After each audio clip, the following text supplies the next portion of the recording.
Now, in real estate investing, there's a term called a comp. Now, I know we all heard of a comp, but if you can't pick the right comps, then you could potentially be creating a bad deal.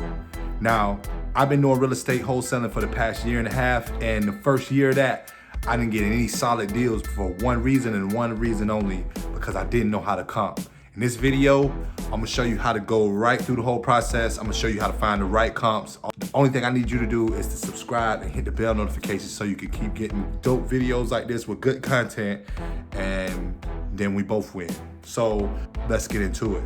All right, what I'm gonna be going over with you is how the appraiser is gonna be looking at the property, because regardless if this is a wholesale deal or any, at some point, the appraiser is gonna, and that person is gonna determine the value of that property to protect the lenders. So they're not gonna go outside of these terms in order to find out what the value is. So if you know these terms, whether you're creating a wholesale deal or you're trying to purchase an investment property for yourself, all of this is gonna apply and you need to know it. So let's get right into it. First, number one, what we're gonna start out with is that it has to be sold within 90 days.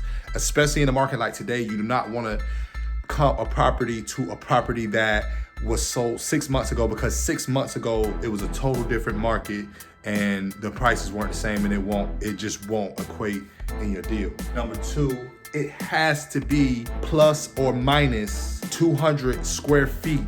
You can't break down per square footage of a property, whether it's the square footage to fix it, you can't break it down beyond 200 square feet.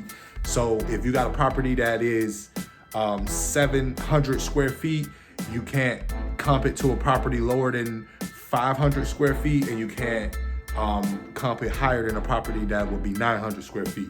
So plus or minus 200 square feet is the property has to be within those. Number three, within 5 years of construction.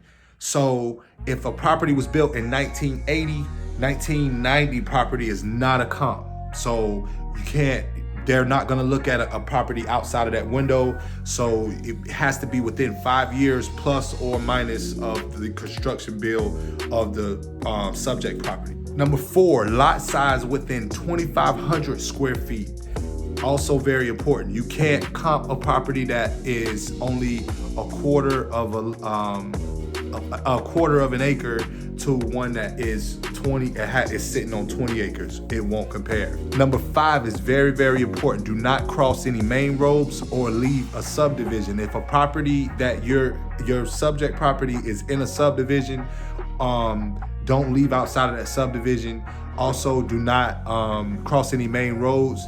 If it's not in a subdivision, try to keep any of the main roads and keep your comp boxed in.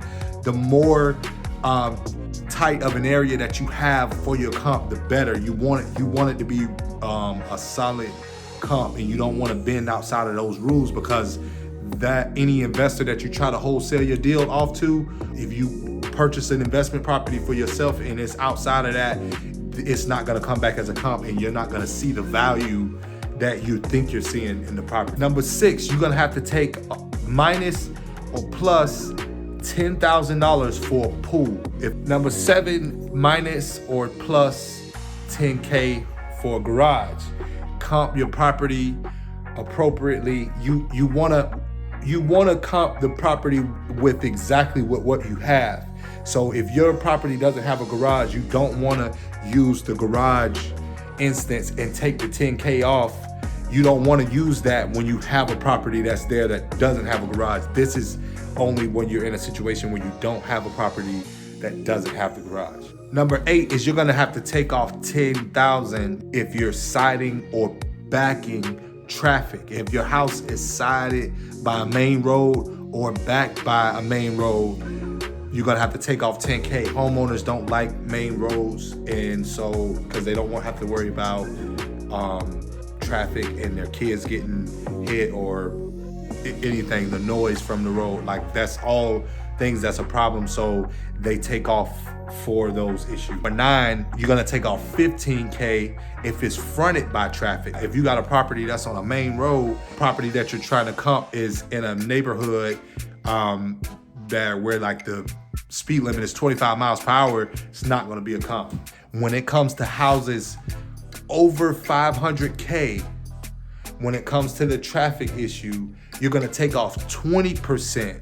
You're gonna take off 20% of the total property of the house if it's fronted by traffic, if it's over 500K. Number 11, same property type. You must make sure that you're comping the same property type. What I mean is, if your property is a single story, you can't comp it with a 2-story.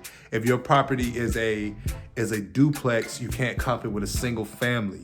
And it can't be a commercial and a residential, so it has to be the same property type. Number 12 is important, and I'm gonna explain this. Same condition. If you're comping a property, the comp has to be in the same condition. You got a full gut, then you have as is, and then you have a full rehab.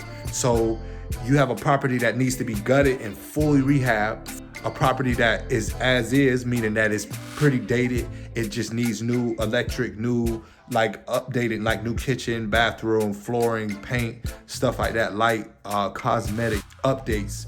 And then a full rehab is move-in ready. It's already been rehabbed, everything to the T, brand new.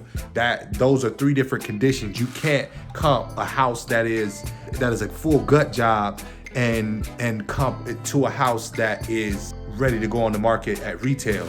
I see it all the time. Sellers have a house that needs a total rehab, like it needs everything, and they're telling you that the house down the road just sold for $280, so they want $220, but they don't realize that that house is totally rehabbed. And in order to get from point A, where your house is right now, to where that house that sold for $280 is, it's a long road to there. But if you have a property that is as is, there will be comps that are in the as is condition. That's what you should look at, is the comps that are in the as is section. If you have a property that's need a full rehab, and you need to look at the ones that need a full gut.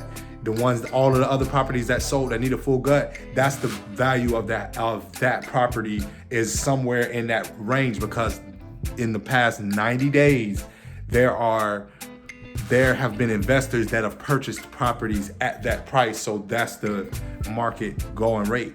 And last but not least, the same bed and bath, or at least similar. If you have a 3-1, you want to find all the 3-1s and comp those. If there is no 3-1s, then you can move on to 3-2s, maybe 4, whatever. But you want to stick to what exactly you have. So basically, that's what you have to work with as far as comping properties. If you want to get really good at wholesaling, this list, you need to write this list down. Say it before you go to sleep. Say it when you wake up to yourself. Say it all the time, because you're gonna need to know all of this stuff. You're gonna need to be able to look at properties and study properties and be able to come up with the proper comps so you can find the ARV. I'm gonna be dropping another video on ARV and explaining ARV and how to find the right ARV, because that's also important. But you can't find that without finding the right comp. So you're on the right track. But until next time, peace.